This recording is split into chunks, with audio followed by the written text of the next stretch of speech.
Seigneur Jésus béni, c'est avec une grande expectative que j'ai attendu ces soirées de service, en ayant confiance que d'une façon ou l'autre, notre Père Céleste nous sourira en nous bénissant. Et chaque fois que j'en ai l'occasion de venir dans ces réunions ici à l'église, avec ce groupe, le petit groupe de membres ici à l'église, et les visiteurs bien sûr, et ceci n'a pas été annoncé. C'est juste une réunion de prière du mercredi soir ordinaire, et j'ai dit, peut-être que ce soir, nous verrons si on peut revenir. Et je me disais que nous allions prendre la relève, peut-être et annoncer cela pour la semaine prochaine. Nous ne pouvons pas faire asseoir tellement de monde ici. Et ce genre de réunions, si Dieu le veut, sont adressées à l'Église, pour le profit de l'Église. Nous sentons qu'on en a vraiment besoin en ce temps-ci, partout. C'est aussi pour l'édification du corps de Christ. Et maintenant, ceci en enseignant, j'ai eu des réunions de guérison pendant 8 jours d'affilée, et puis le fait d'enseigner, ce sera peut-être quelque chose de nouveau. Et je me disais cet après-midi, quand j'ai ouvert la Bible, après avoir été très occupé la journée, je me disais, eh bien, j'ai dit aux gens que j'enseignerai sur le sujet des 7 âges de l'Église, si le Seigneur le veut. Je me suis mis à lire, et j'ai simplement pris cela, et j'étais très heureux lorsque je me suis mis à lire cela. Et je m'étais dit, eh bien, je peux prendre tout cela en une soirée, en 1 heure. Alors je ne savais pas ce que le Saint-Esprit voulait que nous fassions. Nous n'essayons pas de fixer quoi que ce soit, c'est juste si c'est ta volonté, Seigneur. Et c'est ce qu'il y a de mieux. Et si c'est la volonté du Seigneur, j'aimerais enseigner ce soir sur les âges de l'Église et demain soir sur la marque de la bête et le soir suivant sur le sceau de Dieu. Et puis samedi, mon frère le concierge me disait il n'y a pas longtemps, il disait si on tenait ça le samedi et le dimanche matin comme d'habitude, quand les étrangers sont parmi nous, eh bien l'église serait très sale et tout. Ils ont donc suggéré qu'on ait le mercredi, le jeudi et le vendredi, le dimanche matin et dimanche soir. Et j'ai dit, eh bien, ça serait parfaitement en ordre, en ce qui me concerne. C'est donc nous allons essayer, le Seigneur voulant, d'avoir cela le mercredi, jeudi, vendredi, dimanche matin et dimanche soir. Et peut-être dimanche soir, nous pourrons avoir un service de baptême, comme les gens ont déjà demandé à être baptisés.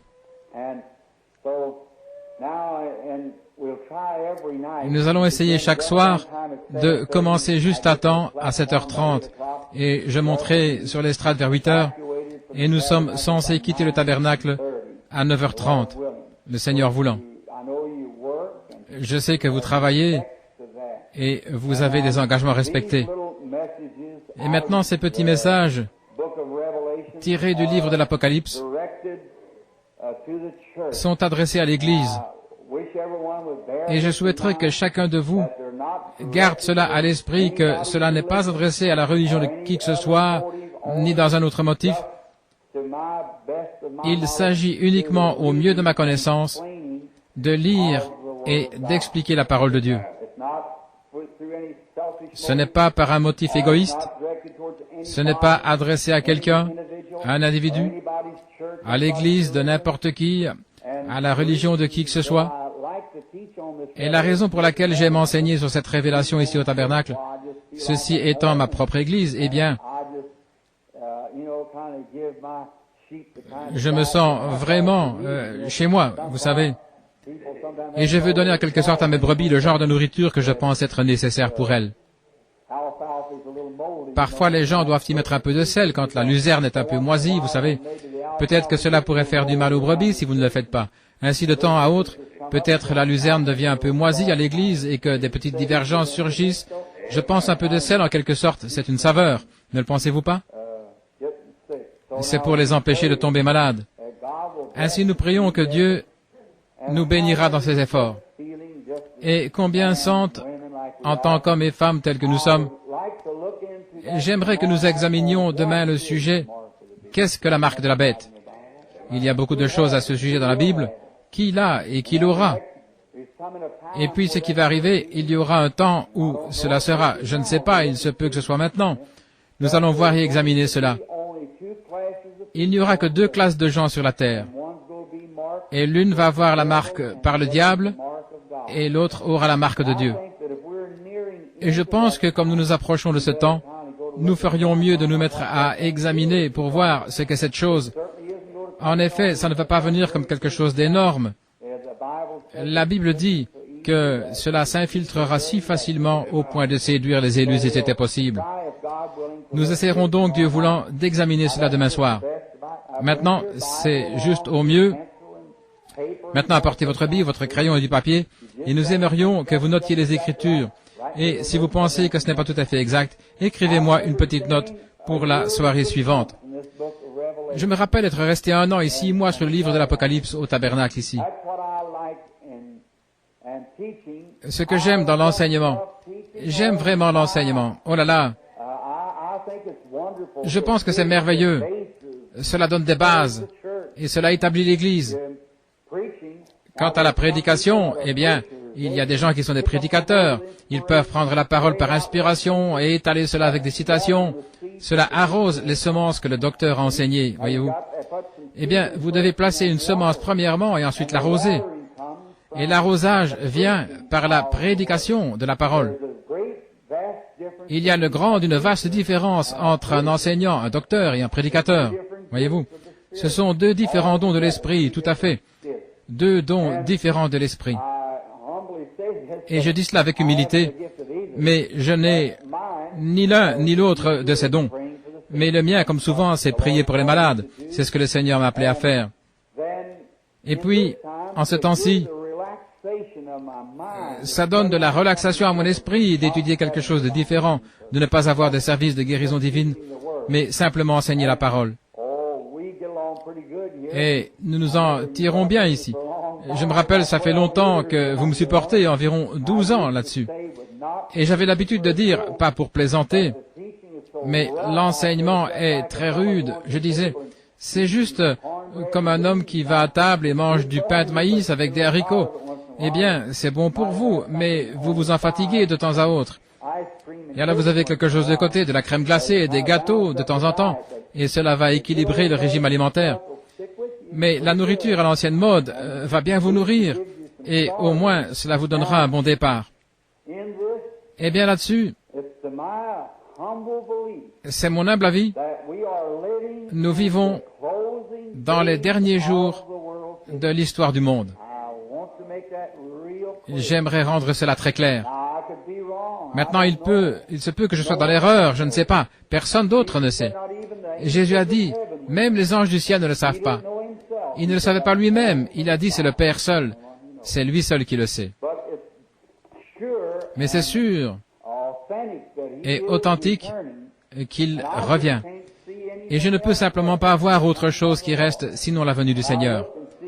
Quand je regarde, je vois la nation en faillite, je vois la politique ruinée, je vois les foyers brisés, je vois l'Église brisée. Eh bien, il n'y a rien qui puisse réparer cela par Dieu, c'est tout. En effet, ils n'ont rien d'autre. La moralité de cette nation est ruinée. Et les partis politiques sont en pièces. Eh bien, nous avions placé beaucoup de confiance dans notre politique. Elle est brisée. Il n'y a pas longtemps, un grand homme en Angleterre disait, eh bien, la démocratie, c'est naviguer avec des voiles, mais sans ancre. Il disait, il vient un temps où on se mettra sur des boîtes à savon pour faire la campagne électorale. Eh bien, c'est vrai, mais il ne pensait pas à son Parlement bien-aimé, où c'est toute voile dehors, mais aussi sans ancre, et cela s'envolera aussi, et tous les royaumes de ce monde seront mis en pièces. Jésus régnera et dominera, c'est vrai. Mon espérance ne repose sur rien d'autre que le sang de Jésus et sa justice. Quand tout cède autour de mon âme, il est tout mon espoir et mon appui. Sur Christ, le solide rocher, je me tiens. Tous les autres terrains ne sont que du sable mouvant. Combien je souhaiterais commencer maintenant une réunion d'enseignement de 3 mois afin d'aborder le livre de l'Apocalypse et le rattacher avec Daniel, la grande vision. Combien y a-t-il ici qui restent dans ce petit troupeau, qui se souviennent du temps où j'avais un tableau ici? Je sais que frère Head était là et nous en avions beaucoup parmi vous ici lorsque nous avions le vieux tableau. Eh bien, le livre de l'Apocalypse, c'est comment il est représenté et Daniel se rattache à cela. Ésaïe s'y rattache et tout l'Ancien Testament s'y rattache. C'est le livre de la révélation de Jésus-Christ. Le livre de la révélation de Jésus-Christ. Et puis là, il y a 7 églises, 7 fléaux, 7 sceaux, 7 trompettes. Eh bien, une trompette représente la guerre, un sceau, un mystère qui se dévoile. Et un fléau, c'est ce qui suit chaque guerre. Et avec l'aide de Dieu, avec le livre d'histoire, je peux vous prouver que nous vivons au temps de la 7e trompette ou le 7e fléau, et où le 7e sceau doit être ouvert, et la 7e coupe doit être déversée. Quand la 6e a retenti, on va peut-être l'aborder ce soir d'une certaine manière, vendredi soir, quand la Première Guerre mondiale, eh bien, cette 6e trompette a retenti, exactement comme Dieu avait dit qu'elle retentirait. Exactement du point de vue géographique, cela a suivi le sceau avant cela. Et quand le mystère a été révélé là, que le baptême du Saint-Esprit, et les gens alors, comment l'Église n'a pas progressé, et ceux qui avançaient ont refusé d'entrer dans la lumière et sont retournés en arrière. Et le fléau s'est ouvert à ce moment-là et s'est déversé sur la terre. C'était la grippe, influenza, qui a tué des milliers et des milliers de gens. Et ensuite, on est arrivé à cet âge-ci, celui où nous sommes. Et on est juste venu entendre ce que le Seigneur a à dire à ce sujet dans sa parole. Maintenant, ce n'est pas quelque chose que j'ai fabriqué. Je lis simplement comme un journal, directement dans la parole de Dieu. Ainsi, c'est sa révélation directe adressée à l'Église, la révélation de Jésus-Christ à l'Église. Maintenant, avant de lui parler, ou avant que nous parlions de ses écrits, inclinons la tête et parlons-lui juste un instant dans un mot de prière. Notre bien-aimé Père Céleste, alors que nous inclinons solennellement la tête vers la poussière d'où nous avons été tirés et où nous retournerons un jour si tu tardes, nous nous inclinons humblement pour te demander d'être près de nous ce soir et de nous bénir. Je peux ouvrir les pages de cette Bible, mais il n'y a personne qui soit capable d'ouvrir le livre ou d'en rompre les sceaux.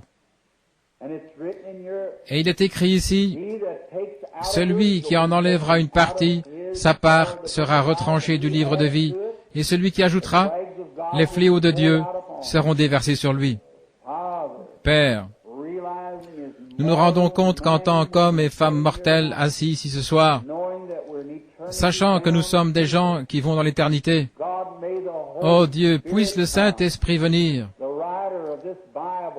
l'auteur de cette Bible, et ouvrir pour nous ces pages, et puisse ton humble et inutile serviteur prêcher comme un homme mortel à des hommes mortels, comme si ceci allait être la dernière réunion de ce côté-ci de l'éternité, la dernière soirée où nous puissions nous rassembler. Et puissent tous les laïcs agir comme si c'était leur dernier sermon. Ô Dieu, ôte toutes les folies, rends-nous sincères, sachant que nous devons répondre au jugement de Dieu un jour. Et notre attitude envers lui et envers sa parole maintenant déterminera notre destinée éternelle. Ainsi, Père, avec des cœurs tremblants, nous venons à toi et nous demandons que le Seigneur Jésus, sous la forme du Saint-Esprit, prenne la parole de Dieu ce soir et la porte à chaque cœur, selon que nous avons besoin, car nous le demandons à son nom. Amen.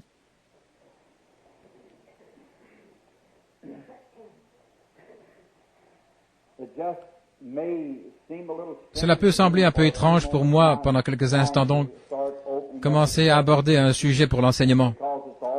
En effet, ça a toujours été sur la guérison divine pendant ces quelques dernières années, et pas sur la prophétie, en aucun cas. Et puis, on entre directement dans la ligne de prière.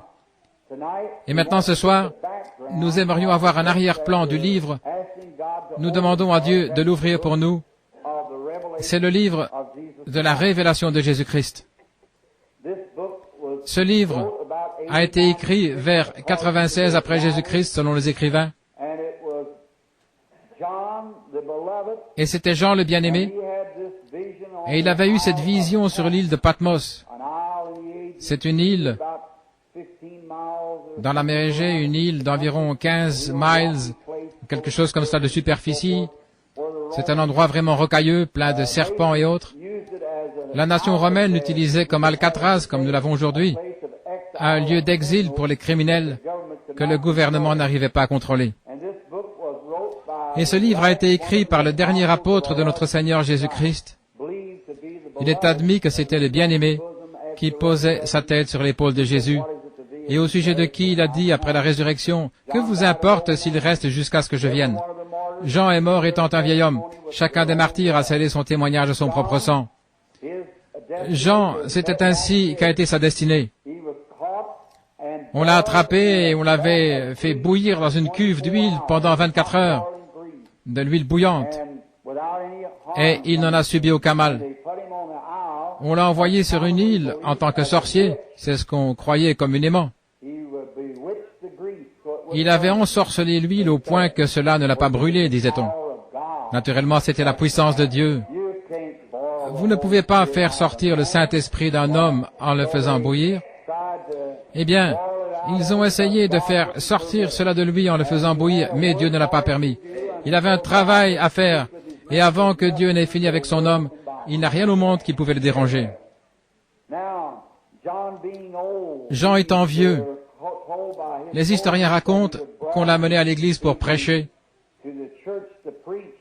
et qu'il était tellement vieux que la seule chose qu'il arrivait à dire, c'était « Petits enfants, aimez-vous les uns les autres ». Je vous assure que c'est une très bonne chose à prêcher. « Petits enfants, aimez-vous les uns les autres ». Plus je vieillis dans le ministère, dans ma 21e année, je pense, et plus j'avance, plus je pense au Seigneur Jésus, plus je commence à découvrir que c'est l'amour qui couvre le tout. L'amour de Dieu, déversé dans nos cœurs par le Saint-Esprit. Maintenant, nous allons lire quelques versets pour commencer, et ensuite nous aborderons directement l'enseignement sur l'Église. Et puis, on essaiera d'amener cela à un point où, Dieu voulant, nous pourrons relier cela avec la marque de la bête demain soir. Maintenant, ceci est adressé à l'Église. Mais je vais essayer de parler au moins de l'Église d'Éphèse, la première Église, et de la dernière Église, celle dans laquelle nous vivons maintenant, l'Église de Laodicée.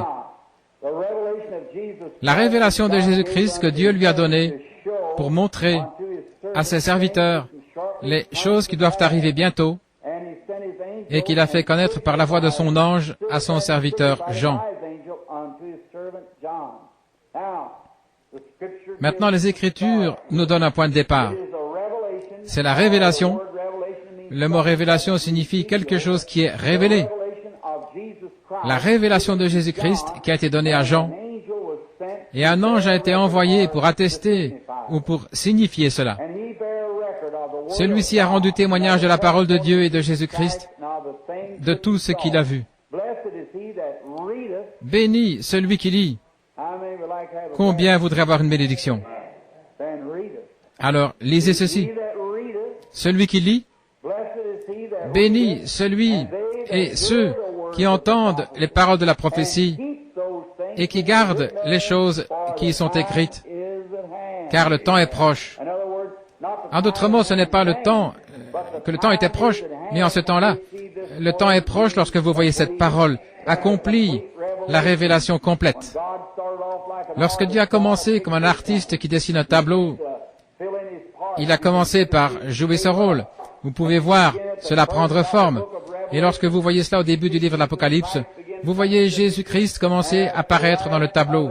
Et à la fin de cela, vous le voyez au complet, assis avec son Église, glorifié. Tous les jours du péché, des troubles et des tentations sont passés, et Christ est assis avec son Église dans les glorieux cieux en haut. Très bien, au verset 4. Jean aux églises. Maintenant, c'est Jean qui parle. D'abord, c'est Dieu qui présente la révélation de Jésus-Christ. Ensuite, c'est Jean. Jean aux églises qui sont en Asie. Que la grâce et la paix vous soient données de la part de celui qui est, qui était et qui vient, et de la part des 7 esprits qui sont devant Dieu. Oh, si seulement nous avions un tableau ici maintenant pour dessiner un peu, voir les 7 esprits qui sont devant Dieu. Maintenant, pour gagner un peu de temps, sachant que je ne devrais pas mal citer quoi que ce soit pour rien au monde, et si vous avez un peu de doute, notez cela, et ensuite posez-moi la question, et je vous donnerai le passage des Écritures en rapport avec cela. Maintenant, les 7 esprits qui sont devant Dieu. Ces 7 esprits étaient représentés comme les 7 esprits qui avaient été envoyés pour les 7 âges de l'Église. Les 7 esprits qui sont devant Dieu. Nous pouvons prendre cela depuis l'Ancien Testament, si seulement nous avions le temps. Et de la part de Jésus-Christ, le témoin fidèle, le premier-né des morts, et le prince des rois de la terre, à celui qui nous aime et qui nous a lavés. Oh là là, regardez simplement. Jean est tout emballé lorsqu'il regarde. Il se met simplement à parler, il dit, à celui qui nous aime et qui nous a lavés de nos péchés par son sang, et qui a fait de nous des rois et des sacrificateurs pour Dieu son Père. À lui c'est la gloire et la domination au siècle des siècles. Amen. Il a fait de nous des sacrificateurs et des rois pour Dieu. Nous, c'est au pluriel. Non pas qu'il a fait de moi un sacrificateur et un roi, mais il a fait de nous l'Église. Maintenant, il adresse ceci aux 7 églises, car ce sont les 7 âges de l'Église. Il a dit, la domination et la gloire lui soient rendues au siècle des siècles. Il a fait de nous des sacrificateurs. Savez-vous ce qu'est un sacrificateur? Quel est son office? Un sacrificateur doit offrir des sacrifices, faire l'intercession. Et là, dans le livre des Hébreux, il est dit que nous, l'Église, nous sommes un sacerdoce royal.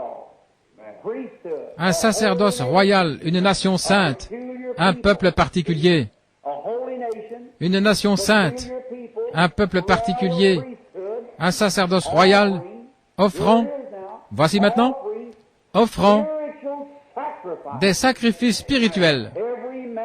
Chaque homme et chaque femme qui vient à Dieu passe derrière le voile. Dans l'Ancien Testament, il y avait un voile qui était suspendu entre le lieu saint et le Saint des Saints. Il n'y avait qu'Aaron seul qui devait entrer là une fois l'an. Mais chaque homme qui devenait un sacrificateur pouvait avoir une bouchée ou goûter à la manne originelle que Moïse et Aaron avaient ramassée le premier jour où la manne était tombée du ciel, quand ils ont traversé le Jourdain. Les ennemis avaient été tués derrière eux, et le jour suivant, ils sont allés là, et partout sur la terre, il y avait des petites gaufrettes. Dieu avait fait pleuvoir cela du ciel. Ils ont appelé cela la manne, ça avait le goût du miel. Et les gens étaient censés simplement ramasser assez pour une seule journée. Et s'ils la gardaient, jusqu'au lendemain, c'était contaminé. Et Dieu a dit à Moïse et à Aaron d'aller en ramasser plusieurs homères, des grands paniers, et d'amener cela dans l'arche, le lieu saint. Et là, chaque fois, après cette génération, chaque génération suivante, tant que le sacerdoce lévitique a duré, je pense, chaque homme qui était éligible pour devenir sacrificateur, lorsqu'il était ordonné sacrificateur, il avait le droit légitime de recevoir une bouchée de la manne originale. Pensez-y, quel privilège les hommes pensaient avoir quand un homme savait qu'il allait entrer dans le sacerdoce, qu'il allait recevoir une bouchée de ce pain surnaturel, cette nourriture surnaturelle qui était venue de Dieu, du ciel, et qui était conservée de manière surnaturelle. Le ministère entier est surnaturel. Comment les gens peuvent-ils donc dire qu'ils sont chrétiens et nier le surnaturel? Je ne sais pas comment ils font cela moi-même. Regardez ce qu'est le surnaturel. Ils pouvaient goûter au surnaturel dès qu'ils devenaient un sacrificateur. Quel beau type maintenant! Pour chaque personne, ce jour-là, il devait naître dans une certaine lignée, un lévite, avant de devenir un sacrificateur. Mais aujourd'hui, quiconque veut qu'il vienne, voyez-vous, et aussitôt qu'il vient, une naissance est considérée aussi pour cela. Vous devez naître de nouveau. Et chaque homme ou chaque femme qui est né de nouveau, de l'Esprit de Dieu, a le droit à la manne de ce jour. Cette manne, c'est le Saint-Esprit. Quand Pierre, après qu'il soit sorti de la grande confusion et que la couardise les avait quittés, et que le Seigneur les bénissait après que le Saint-Esprit soit tombé le jour de la Pentecôte, ils sont allés dans les rues et se sont mis à crier, agissant comme des hommes fous, et les gens pensaient qu'ils étaient ivres. Dites, je me demande ce que nous allons faire à ce sujet. Tout le monde, même le monde religieux aussi, pensait que ces gens-là étaient ivres. Et écoutez, mon ami catholique, la bienheureuse Vierge Marie était avec eux. Et si elle n'a pas pu aller au ciel tant qu'elle n'était pas montée là-haut, et qu'elle n'avait pas goûté à ce quelque chose qui la faisait agir comme une femme ivre, comment allez-vous aller là avec quelque chose de moins que ça? Mais elle avait reçu quelque chose. Il y en avait 120 avec les femmes Marie-Madeleine et ils sont sortis de la rue agissant comme des gens ivres, titubants, au point où la véritable, si vous permettez l'expression, l'église sophistiquée de ce jour-là a dit, regardez-les, ça prouve ce qu'ils sont tous pleins de vin nouveau. C'est ce que c'était. Maintenant, écoutez, Pierre a dit,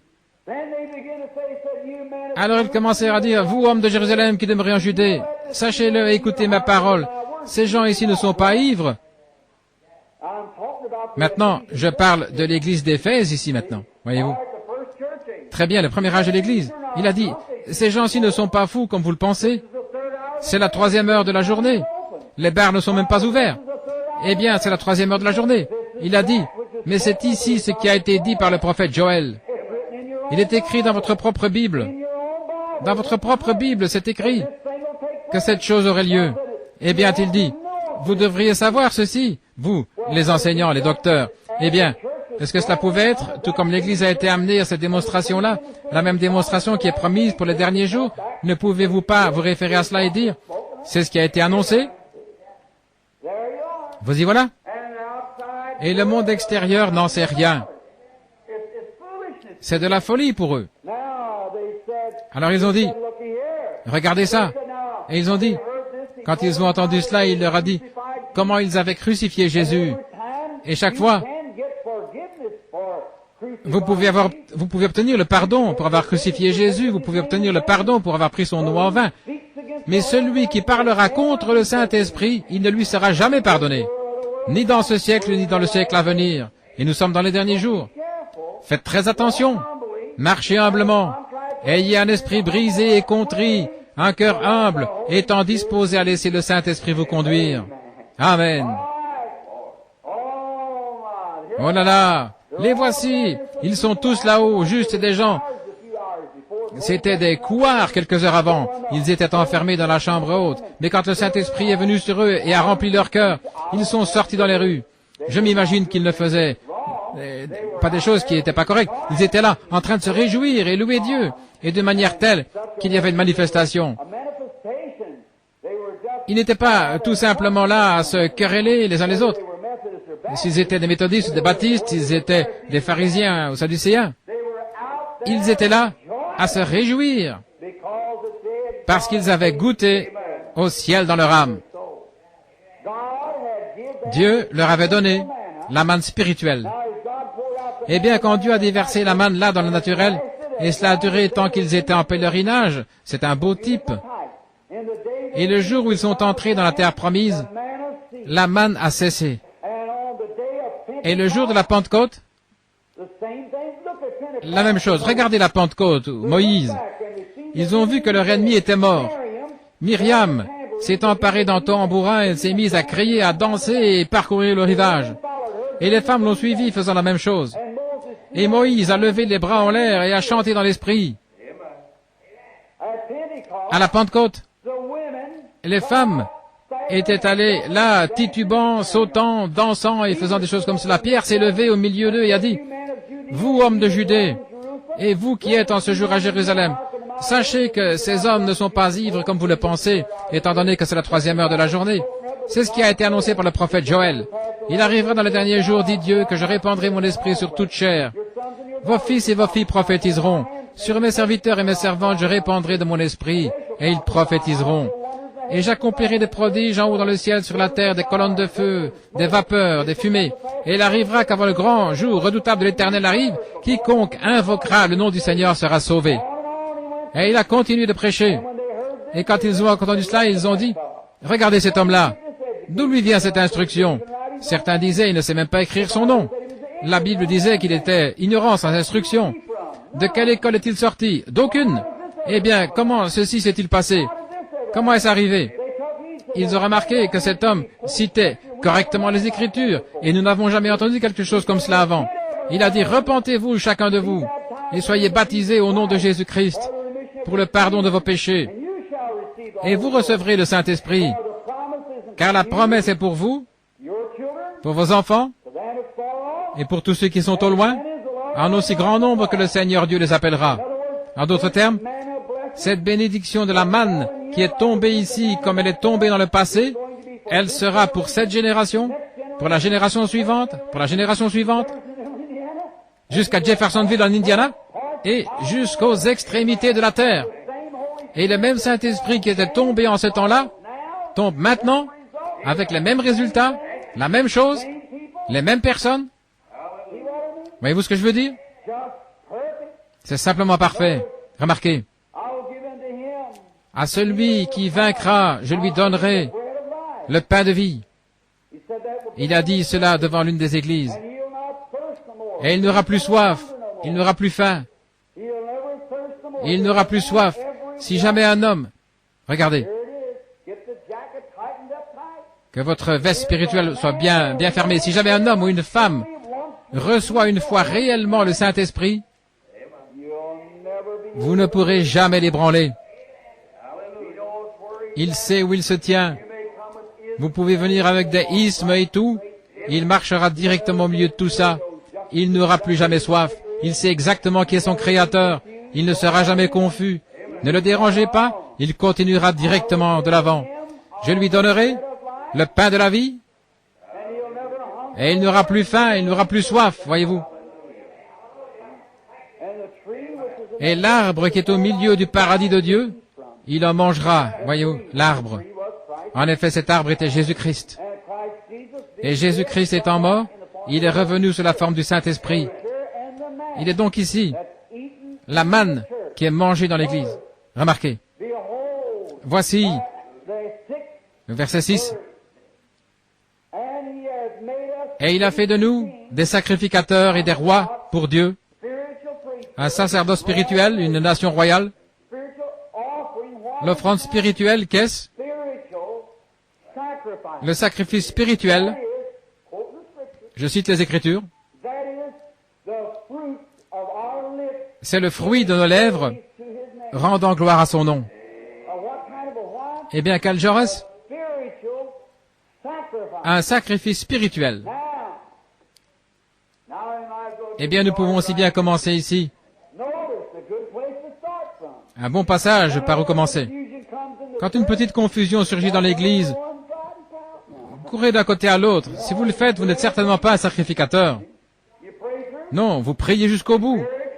Des sacrifices spirituels, les fruits de nos lèvres, rendant gloire à son nom.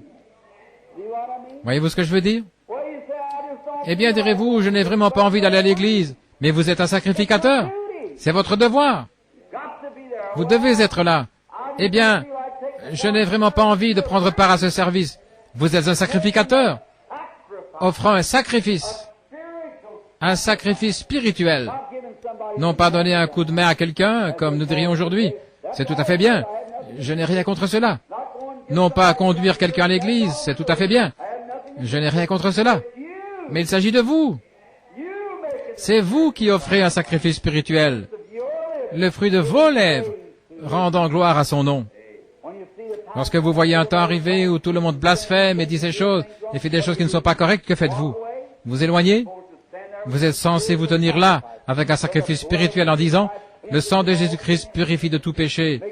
Il fait de moi une nouvelle créature en Jésus-Christ. » Tu es fou, mon gars. D'après ce que tu dis, c'est bien. Mais pour moi, c'est la puissance de Dieu pour le salut.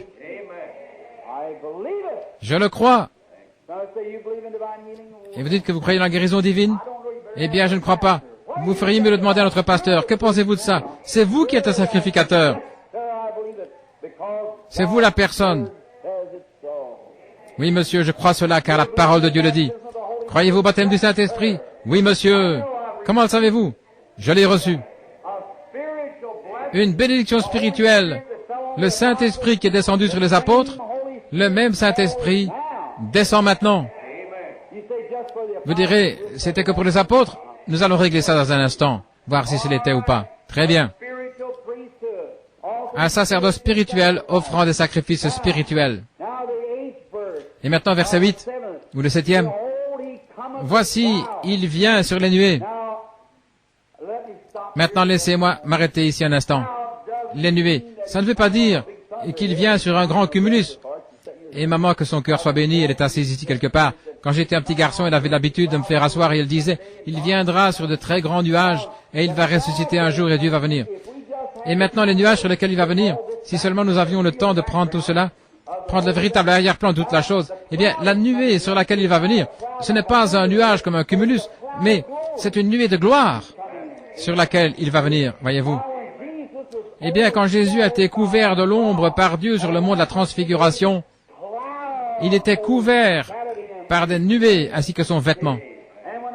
Et quand Élie est apparu là, une nuée est descendue et l'a reçu. Non pas une colonne de feu, je veux dire, pas un cumulus, mais une nuée de gloire. Sa grande et glorieuse présence frappera la terre. Il viendra sur des nuées. Oh, j'aime ça. Les nuées. Il y aura vague après vague de sa gloire sur la terre, et la résurrection des saints aura lieu. Quand ce précieux Saint-Esprit qui a vécu dans leur cœur, et ils sont morts, leurs cadavres gisent là, et les traces de larmes sont sur leurs joues, et des choses comme cela, et ils ont été placés dans un cimetière, et une grande vague de ce même esprit faisant whoosh, vague après vague. Les derniers seront les premiers, et les premiers seront les derniers. Comment cela se fera-t-il? C'est l'ordre de la résurrection.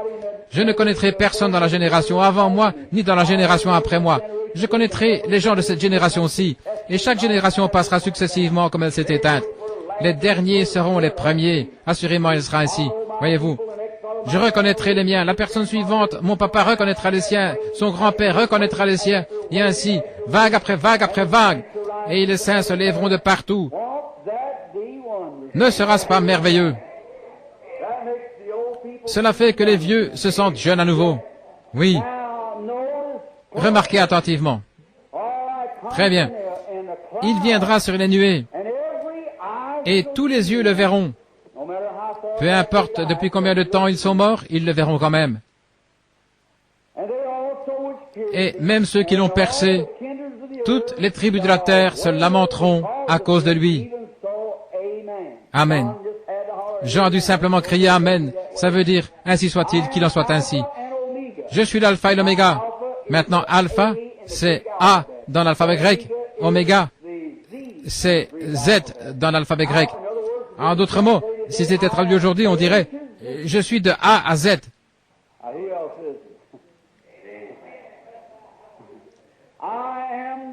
Je suis le premier, je suis le dernier. Je suis de A à Z. Je souhaiterais avoir le temps de parler de la divinité de Christ maintenant même, ce qui serait très approprié pour ce temps-ci, la divinité. Donc au jour où beaucoup de gens cherchaient à faire de lui juste un enseignant, juste un philosophe, ou simplement un prophète, il était Dieu. Soit il était Dieu, ou il était le plus grand séducteur que le monde ait connu. Et s'il était un prophète, son sang était celui d'un homme. S'il était un docteur, un enseignant, son sang était celui d'un homme. Il était Dieu et son sang était divin. Le Dieu Tout-Puissant avait couvert de son ombre la Vierge Marie et il avait créé la cellule de sang dans le sein de Marie. Et c'est cela qui a engendré le Fils Jésus-Christ. Et Dieu a condescendu, il habitait dans ce corps-là. Dieu Emmanuel fait chair parmi nous. Il ôte les péchés. Quand Dieu a créé son premier homme, il l'a créé à son image. Il était un homme spirituel dans Genèse 1, 26. Ensuite, il n'y avait pas d'homme pour cultiver la terre. Après avoir créé l'homme, masculin et féminin, nous allons parler de ceci, sur ces 7 étoiles. Mais il l'a fait à la fois homme et femme, là au commencement, c'est vrai, à sa propre image, et Dieu est esprit. Et ensuite, dans Genèse 2, il n'y avait pas d'homme pour cultiver la terre, alors Dieu l'a mis dans la chair. Il l'a fait homme, non pas à son image, mais à partir de la poussière de la terre. C'est vrai, il lui a donné une main comme celle d'un singe, un pied comme celui de l'ours, ou n'importe quoi d'autre, je ne sais pas, mais il lui a donné 5 sens pour entrer en contact avec sa demeure terrestre. Et après, cet homme-là avait péché, et Dieu est descendu, et il a été fait homme pour ôter le péché des hommes. Amen. Par la rédemption, je suis l'alpha et l'oméga. Je l'ai regardé ici, dans Apocalypse chapitre 4, quand Jean s'est retourné pour voir cette voix qui lui parlait. Il était assis sur un trône avec un arc-en-ciel au-dessus de la tête. Et l'arc-en-ciel avec 7 couleurs parfaites. Et ces 7 couleurs parfaites représentaient les 7 âges de l'Église. C'est vrai, à nouveau. Et qu'était-ce? Voici la chose. Frère, ceci est frais. C'est nouveau. Regardez, 7 couleurs parfaites. Et un arc-en-ciel représente une alliance. Dieu a donné à Noé l'arc-en-ciel premièrement comme une alliance. Et ces éléments sont toujours sur la terre, comme la promesse de Dieu devant lui. Quand il pleut, il voit l'arc-en-ciel. Il a dit, je ne détruirai plus par l'eau. Et puis, il a vu Jésus. Il avait 7 couleurs de l'arc-en-ciel au-dessus de lui. Il était là. C'était l'alliance de Dieu. Et il se tenait au milieu des 7 chandeliers d'or. Et il avait l'aspect de la pierre de jaspe et de sardoine. Jaspe, c'était Ruben. Et la pierre de sardoine, c'était Benjamin. C'était le premier et le dernier des patriarches. C'était l'alpha et l'oméga. Le commencement et le dernier. Les 7 couleurs de l'arc-en-ciel. Les 7 âges. L'alliance avec lui, dans les 7 chandeliers d'or, avec les 7 étoiles. Oh, quel tableau! Nous arriverons à cela d'ici peu. Seigneur voulant. L'alpha et l'oméga, le commencement et la fin. Dit le Seigneur, qui est, qui était, et qui doit venir. Le Tout-Puissant. Qui est-il? De qui est cette révélation? Jésus-Christ. Et ici, il n'est pas un prophète. Regardez. Il est le Tout-Puissant. Dieu, manifesté, l'alpha, l'oméga. Je suis de A à Z. Celui qui était, qui est, qui viendra, je suis le Tout-Puissant. C'est très clair, n'est-ce pas? Il n'y a aucune controverse. Le Seigneur qui était, qui est et qui viendra, le Tout-Puissant. Maintenant, c'est Jean qui parle, écoutez. Moi, Jean, qui suis aussi votre frère, par compassion dans la tribulation, dans le royaume, et par la persévérance de Jésus-Christ, j'étais sur l'île appelée Patmos à cause de la parole de Dieu. Dites-moi donc, pouvez-vous imaginer un homme qui a été placé dans un lieu comme cela à cause de la parole de Dieu? Oui, à cause de la parole de Dieu et du témoignage de Jésus-Christ. Il était exilé là pour avoir prêché la parole de Dieu à un peuple religieux. C'est ce que la parole dit, n'est-ce pas? Il était là à cause de la prédication, il était exilé, excommunié de l'Église, de la société, du monde entier. Amen. Mais il n'était pas excommunié par celui qui l'aimait et qui l'avait lavé dans son propre sang. Il était dans sa présence, sur cette île appelée Patmos, à cause de la parole de Dieu. Je me demande combien de prédicateurs aujourd'hui feraient cela. Si on nous fait un petit quelque chose qui dérange, nous sommes tellement bouleversés. Et voici cet homme qu'on avait fait bouillir dans l'huile pendant 24 heures, et on l'a jeté sur l'île de Patmos, et le Seigneur était toujours avec lui. Et j'aime vraiment ce vieux cantique. Si Jésus va avec moi, j'irai n'importe où. Nous le chantons, mais je me demande si nous le pensons vraiment. À mon humble avis, cela ne traînera pas qu'il vous soit accordé une possibilité de le prouver. Vous feriez mieux d'être vraiment sûr. Vérifiez, faites l'inventaire, voyez si tout est en ordre. Eh bien, juste pour arriver à commencer ici maintenant, Jean répond et il a dit qu'il était sur l'île de Patmos à cause de la parole de Dieu et du témoignage. J'étais dans l'esprit. J'aime ça. J'étais dans l'esprit au jour du Seigneur. En parlant de notre jour, là, pour mes amis adventistes, en effet, nous sommes sûrs d'aborder cela dans peu de temps. Dans l'esprit au jour du Seigneur. Il est entré dans l'esprit. Et j'ai entendu derrière moi une voix forte, comme celle d'une trompette. Ne laissons pas ces symboles. Nous allons fonder là maintenant afin que nous puissions savoir ce dont nous parlons quand nous arriverons là. Voyons ce dont nous parlons. Qui est-ce? Qui est cet homme?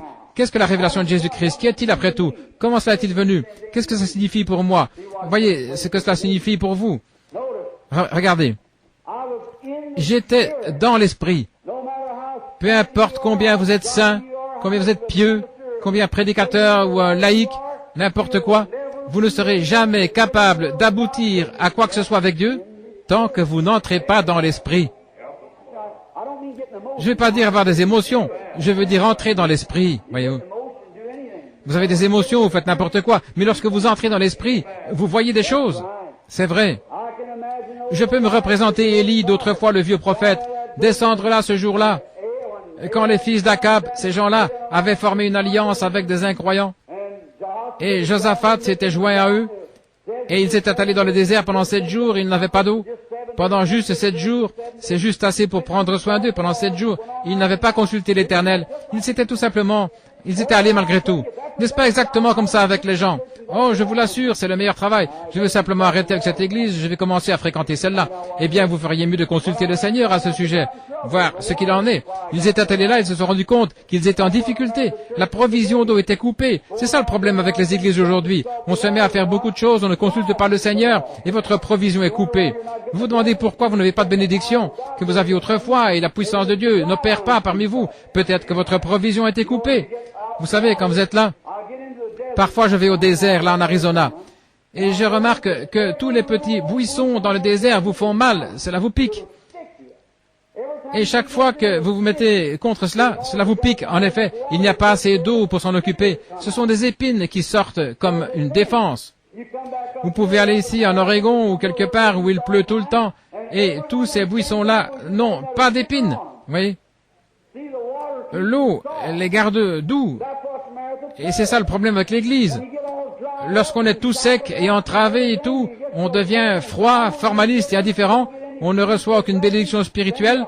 Ensuite, votre cœur est tout rempli d'indignation et de colère. Et tout le monde, oh, je vais me fâcher contre lui, je vais me fâcher contre elle, je vais quitter cette Église. C'est juste un tas d'épines qui se trouvent là, dans un désert. C'est vrai. Ce dont vous avez besoin, c'est de la bonne eau du Saint-Esprit et l'ancienne mode qui tombe sur vous pour attendrir ce vieux cœur endurci. Amen.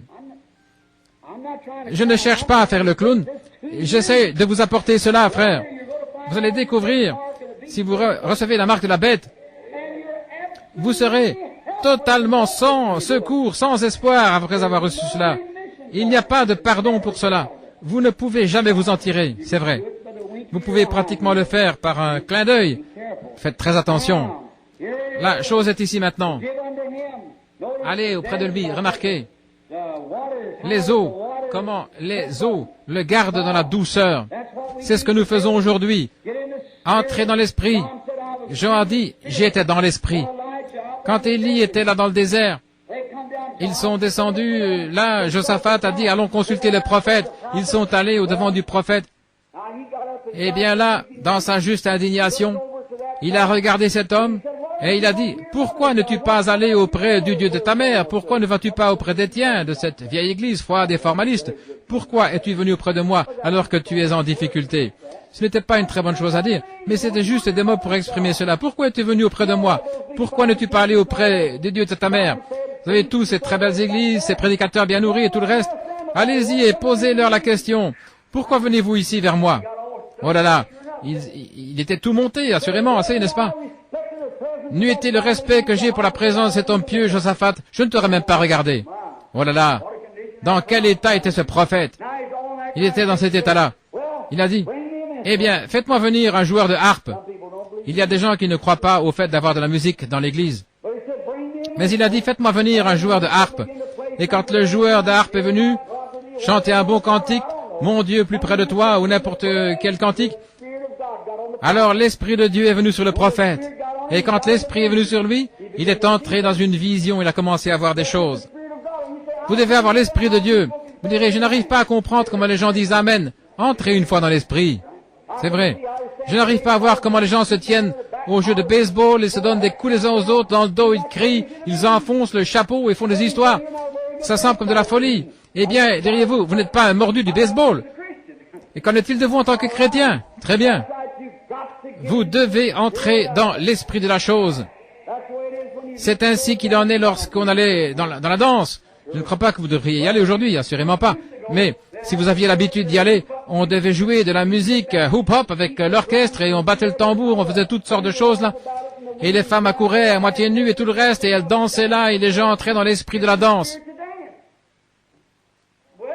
Eh bien, c'est juste entrer dans l'esprit de la chose. Et ça, c'est l'esprit du diable. Je suis content que vous ayez dit Amen parce que c'est la vérité.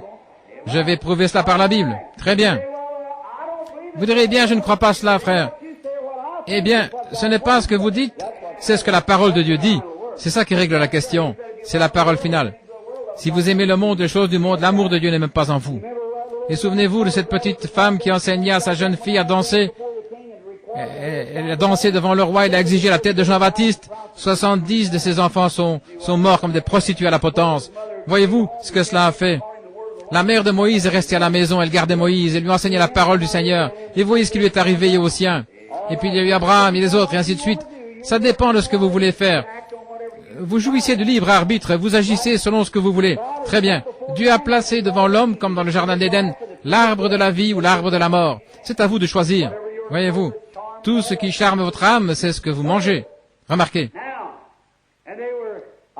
Et j'aimerais lire ceci une fois de plus. Il était dans l'esprit, l'esprit est venu sur lui, il a commencé à voir des choses. Maintenant regardez. J'étais dans l'esprit au jour du Seigneur et j'ai entendu. J'étais dans l'esprit au jour du Seigneur et j'ai entendu derrière moi une voix forte d'une trompette. Une trompette. C'est une annonce. Gabriel, à la venue du Seigneur, sonnera la trompette de Dieu. C'était le retentissement de la trompette du Seigneur. En d'autres termes, il s'apprêtait à annoncer la destinée éternelle du monde. Une trompette. Qu'est-ce que c'est? Soyez prêts. Je vais vous donner la révélation de Jésus-Christ pour l'apporter à l'Église. Je vais vous parler, vous dire ce que sera la destinée du monde pour ceux qui recevront et pour ceux qui rejetteront. La trompette de Dieu. Attention! Chaque homme, quand la trompette retentit, il saisit son épée et se tient en place. Attention, la trompette. Paul a dit, si la trompette rend un son confus, qui se prépara pour la guerre? C'est ainsi aujourd'hui. Oh frère, quand je regarde ça et là et que je vois toutes ces églises froides, formalistes, indifférentes et des choses comme cela, ayant l'apparence de la piété et reniant ce qui en fait la force, comment un homme peut-il se préparer? Cela émet un son confus. Vous dites, eh bien alors, je vais adhérer aux églises, j'irai chez les méthodistes, les baptistes, les luthériens, les pentecôtistes, je vais faire quelque chose, je vais faire un genre de mouvement. Ce n'est pas ça. Si un homme ne naît de nouveau, peu m'importe qu'il soit méthodiste, baptiste, pentecôtiste ou quoi que ce soit, vous devez naître de nouveau. Sinon, vous n'entrerez pas dans le royaume. Amen. Écoutez, la voix d'une trompette me disant, je suis l'alpha et l'oméga. La première chose, il se présente. Je suis le premier et le dernier. La première chose, quand la trompette de Dieu a retenti, Jean s'est retourné, il a dit, je suis l'alpha et l'oméga, je suis de A à Z. Je suis tout cela. Tenez-vous là et écoutez-moi. Très bien.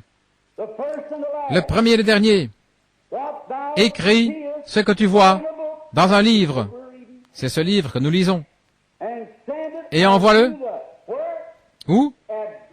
C'est adressé spécialement où? À l'Église. à l'Église. Remarquez bien. Écris ce que tu vois dans un livre et envoie-le aux 7 églises qui sont en Asie. En effet, c'est un type de l'Église. Et nous en parlerons dans quelques instants pour montrer comment l'Ancien Testament représentait les 7 âges. Ces 7 âges sont établis, ou plutôt les 7 églises. Ce que la Bible enseigne clairement, c'était une ombre, un type des 7 âges de l'Église qui allait venir. Et avec l'aide de Dieu, et avec la Bible, je peux prouver que chaque âge de l'Église a correspondu exactement à ce qui avait été dit qui arriverait, tout exactement là où la Bible avait dit que cela serait, et nous sommes à la fin du dernier âge de l'Église. Et on peut retourner dans l'Ancien Testament, prendre le songe de Daniel. On lui avait donné la vision des royaumes des nations. Il avait vu une statue se tenir là avec une tête d'or, une poitrine d'argent, et les cuisses d'airain, et des pieds, et les jambes de fer et d'argile. Et cela avait montré chacun de ces royaumes qui allaient se succéder les uns après les autres, exactement comme la Bible l'avait dit. Et regardez, la tête d'or, c'est Babylone. Les Mèdes et les Perses, les Grecs et l'Empire romain. L'Empire romain s'est divisé en 10 royaumes. Rome de l'Orient et Rome de l'Occident et ainsi de suite. Et là, il y avait le fer et l'argile. Ils ne se mélangeront jamais.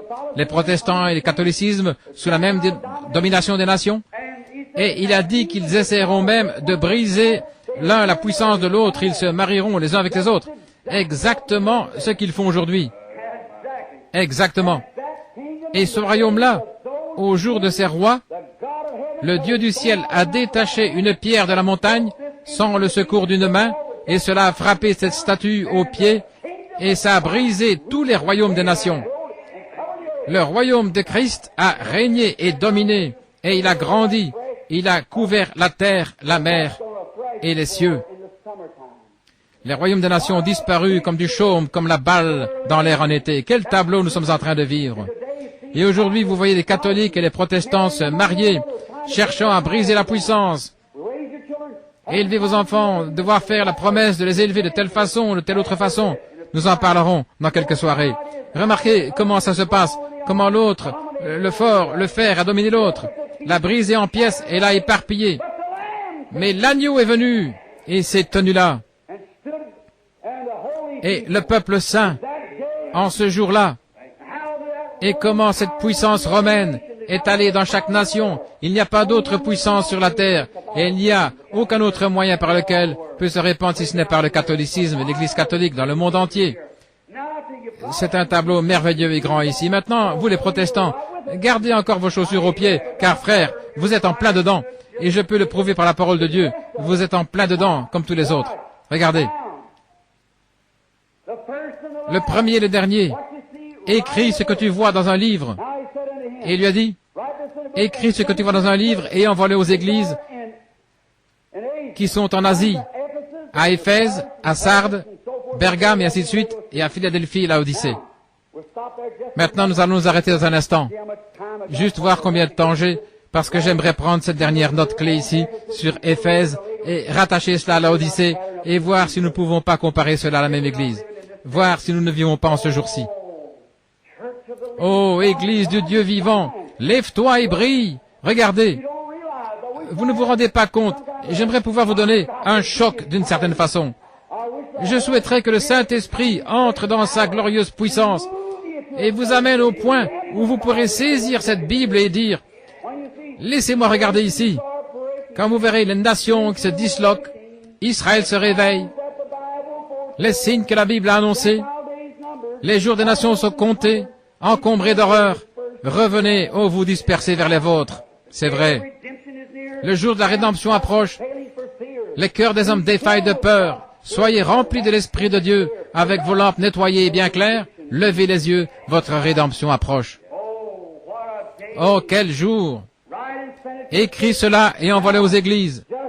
Eh bien, c'est juste comme Israël, venant dans sa beauté, là, au commencement avec Abraham.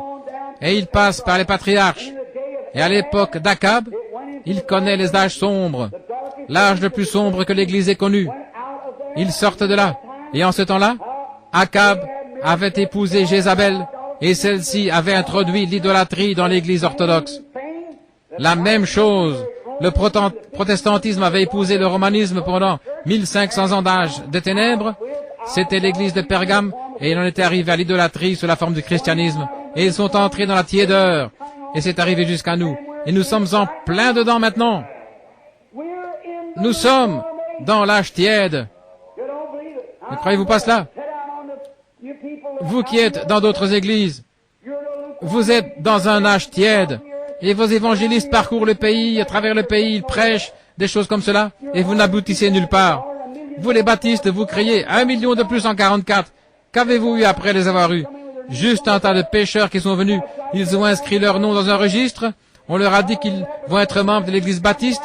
Non seulement ça, mais vous avez les méthodistes, les campbellistes et tout le groupe, tout aussi formalistes et indifférents. Billy Graham a dit 30 000 convertis dans 6 semaines. 6 semaines plus tard, il ne pouvait pas en trouver 30. Pourquoi? Ils n'avaient jamais rien pour commencer. Ce n'était qu'un tas de pécheurs, alors qu'ils inscrivaient leur nom dans un registre sous l'impulsion d'un réveil. Le royaume des cieux est comme un filet qui a été jeté dans la mer. Quand on l'a retiré, il y avait de tout, des tortues, des écrevisses, des araignées, des serpents, c'est vrai.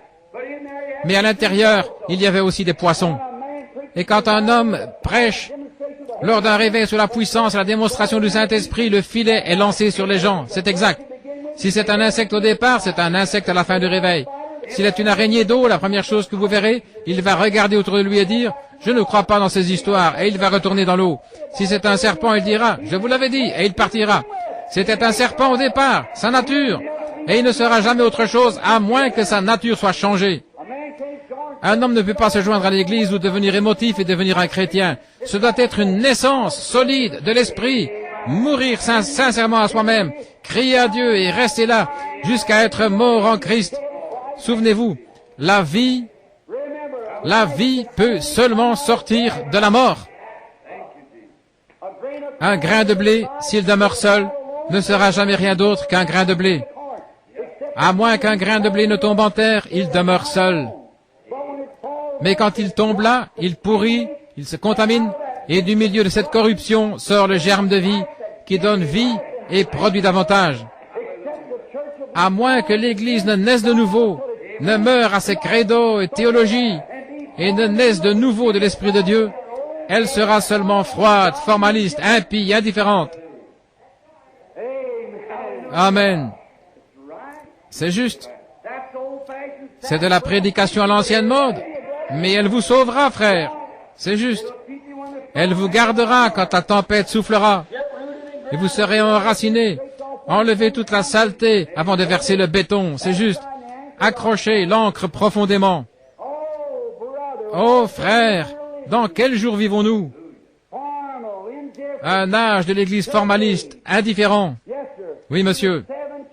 Envoie ce message, dit-il, aux 7 églises. Maintenant, dans cet âge-là, ils se mariaient dans l'idolâtrie. Ils font la même chose maintenant. Ils viennent et font la même chose. Et de là est sortie une chrétienté formaliste. Elle a commencé à s'estomper jusqu'à en arriver au dernier âge de l'Église. Maintenant, l'Église moderne, que nous appelons la dénomination, nous, les gens de la sainteté, nous les appelons l'Église moderne. Ils ont leur réveil aussi. Vous dites, ils n'iront nulle part. Mais attendez une minute. Qu'avons-nous? Nous n'avons rien. Rien de plus qu'eux. C'est juste. Aussi longtemps que nous faisons des histoires et des problèmes les uns avec les autres, nous continuons de marcher comme des hommes. À moins que l'homme n'aille à l'autel et ne se mette en ordre avec Dieu, à moins de regarder au-delà de ces petites choses et avancer comme un chrétien le devrait, le chaudron ne peut pas dire à la marmite qu'elle est noire. Ne nous emportons pas contre eux. Balayons d'abord devant notre porte. Excusez-nous, vous les étrangers, je dois donner à l'Église une petite fessée de l'Évangile maintenant. Remarquez, c'est exactement ce dont vous avez besoin. Oh, direz-vous, nous avons reçu cela. Et vous vous levez, et vous tapez le piano aussi vite que possible avec un tas de tambours, et vous courez ça et là dans la salle, et vous sortez pour vous disputer avec votre voisin. Avez-vous eu quelque chose? Oui, certainement pas. Tout ce que vous avez, c'est d'être tiède. Tant que la musique joue, vous courez. Dès que la musique cesse, vous arrêtez. Frères, ne traitez pas les autres de tous les noms. Regardons d'abord devant notre porte. Amen. Je vous assure, nous avons besoin d'un réveil à l'ancienne mode, comme nous avions dans les campagnes lorsqu'on restait face contre terre toute la nuit, non pas pour faire des histoires, mais dans une véritable tristesse selon Dieu, et non pas venir à l'hôtel et y rester, mais pour aller mettre les choses en ordre avec les voisins, avec qui on a quelque chose qui ne va pas. Et corriger la chose. Vous savez que c'est vrai, ça écorche, mais frère, ça vous aidera, c'est vrai. Vous devez savoir cela, mon ami. Oui, monsieur. Tiède, c'est une condition horrible pour l'Église. Vous n'y prenez pas garde, le Branham Tabernacle est tombé dans le même travers. Écoutez, vous savez ces choses, ça vous a été enseigné année après année, année après année sur cette estrade. On vous a averti que toutes ces choses allaient venir. Quand a dit la Bible, il y aura un temps où les gens viendraient de l'Est et de l'Ouest, du Nord et du Sud, cherchant à trouver la pure parole de Dieu et ne la trouveraient pas. Vous feriez mieux d'être ancré au point de connaître votre position.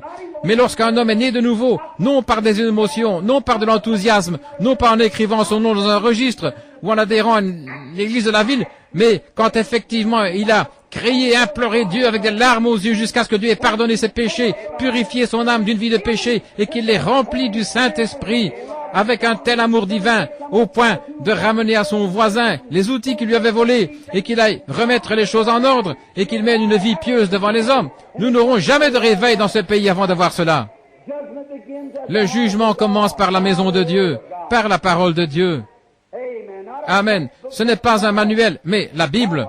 Non pas ce qu'une église enseigne selon sa théologie, mais ce que Dieu dit. Alors on aura un réveil, où les grandes puissances, les prodiges, les signes, les miracles et tout le reste se suivront. Nous sommes tièdes. En effet, nous sommes tièdes dans cet âge. Dieu a dit, je vous vomirai de ma bouche. Cet âge de l'Église sera rejeté. Il y aura un reste qui sera sauvé.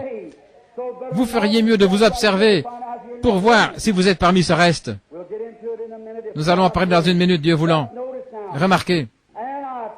Et je me suis retourné pour voir la voix qui me parlait. Et m'étant retourné, regardez, j'ai vu 7 chandeliers d'or, ou des porte-lampes, comme il est dit en grec. C'est la première traduction. En effet, on n'avait pas de chandeliers, on avait des porte-lampes. Maintenant, les 7 chandeliers d'or, c'est comme ça que nous les appelons. Eh bien, dans le lieu saint, là où se trouvaient les peintres oppositions, beaucoup parmi les ministres comprennent cela. Et vous, les gens au tabernacle, ayant été bien enseignés, les 7 chandeliers d'or, on avait des petites lampes au sommet qui brûlaient de l'huile.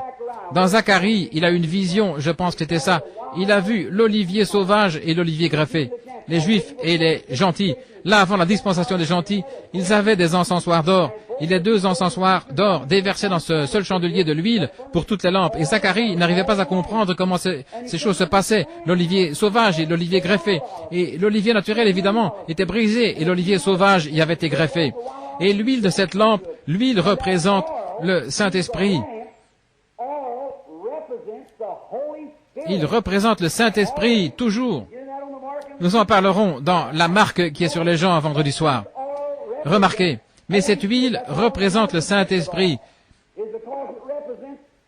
C'est pourquoi nous voyons les malades avec l'huile, parce que cela représente le Saint-Esprit. La Bible dit dans Apocalypse, chapitre 6, que le fléau parcourait le pays. 1 mesure de blé, 1 penny, et 2 mesures d'orge pour 1 penny. Mais ne faites pas de mal à mon vin et à mon huile.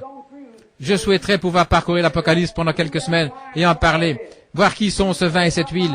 Prenez garde à ne pas faire de mal à mon vin et à mon huile. Ne vous en approchez pas. Maintenant, ces chandeliers d'or. Cette huile est déversée dans ces chandeliers.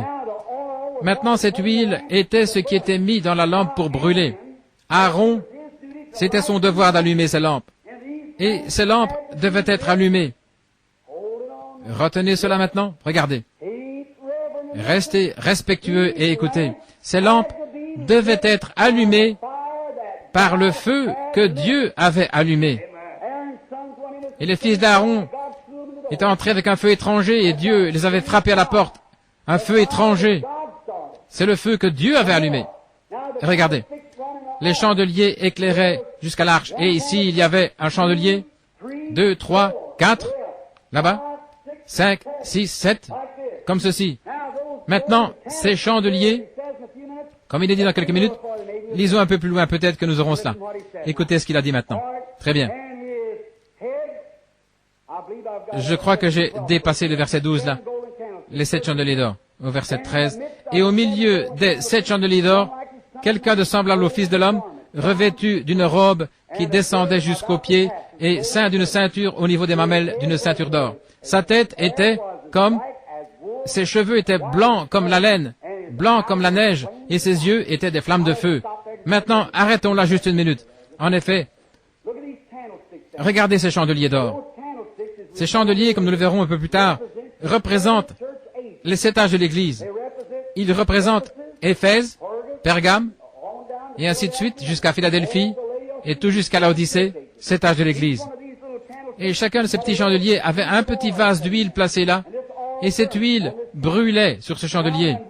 Lorsqu'une lampe était allumée par le feu de Dieu, il prenait cette lampe-là et en allumait l'autre, et puis l'autre, on allumait l'autre, et l'autre, jusqu'à la dernière lampe. Remarquez,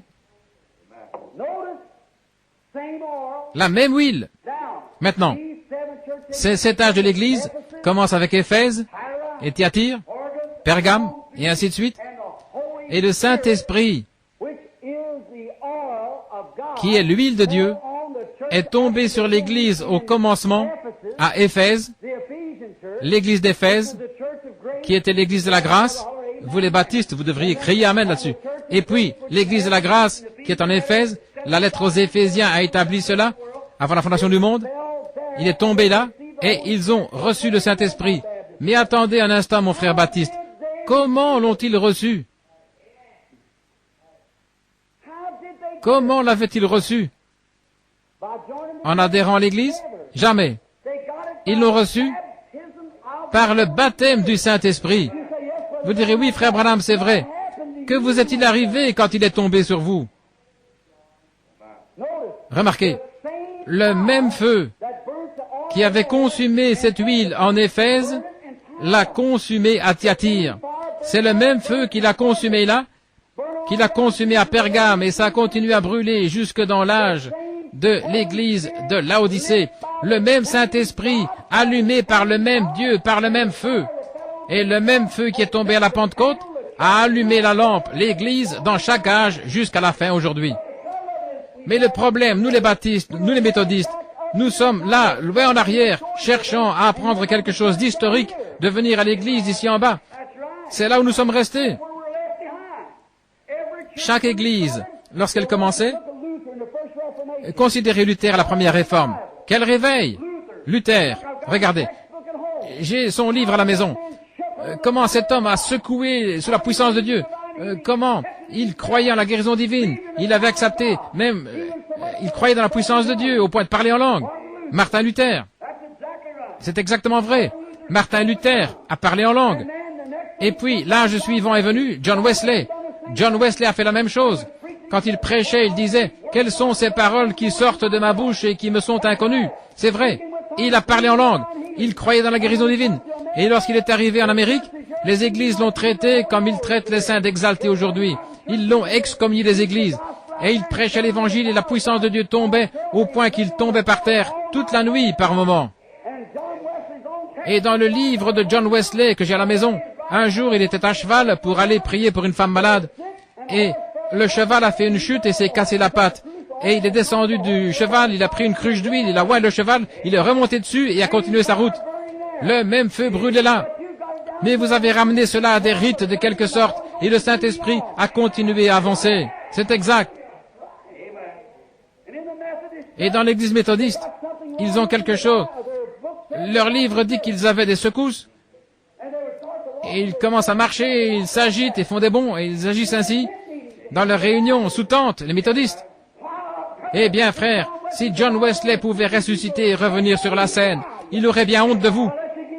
Il vous renierait, à moins qu'il vous donne un bon coup de fouet avec l'évangile qu'il prêchait. Je me suis tenu il n'y a pas longtemps à côté, là, son temple, où on avait lâché une meute de chiens ce jour-là alors qu'il prêchait la nouvelle naissance. Et la grande église d'Angleterre avait lâché des chiens contre lui. Et Wesley a dit, le soleil ne se couchera pas 3 fois sur ta tête, que tu m'aies fait venir pour prier pour toi. Et cela s'est accompli. Cet homme est mort. C'est ce dont nous avons besoin aujourd'hui. Nous avons besoin de ce genre d'homme. John Smith qui est resté dans sa chambre et agonisé avec Dieu, priant toute la nuit de telle façon que ses yeux étaient tellement enflés le matin. que sa femme devait le conduire à table pour manger. Que faisons-nous aujourd'hui? Nous nous tenons au coin avec une cigarette à la bouche, un diacre de l'église qui descend agir comme cela, qui va au cinéma, il regarde la télévision toute la nuit, il ne va pas à l'église, fumer, boire, des jeux d'argent, des courses de chevaux, et nous appelons cela baptiste. Pourriture! Ce dont nous avons besoin aujourd'hui, c'est de réveiller l'ancienne mode, d'envoyer de Dieu un réveil du Saint-Esprit. Je ne cherche pas à ce que vous soyez excités. Je sais que vous n'êtes pas excités. Mais frères, c'est la vérité. J'essaie de vous montrer cela. C'est la vérité. C'est ce dont nous avons besoin. C'est la Bible. C'est ce que l'Esprit a dit, voyez-vous. Les chandeliers, très bien. Et au milieu de 7 chandeliers, quelqu'un qui ressemblait au Fils de l'homme. Quoi? Quelqu'un comme lui. Qui était-ce? Son épouse? Quelqu'un qui lui ressemblait. Observez. Vêtu d'une robe qui descendait jusqu'aux pieds. La sainteté de Jésus-Christ qui la couvre.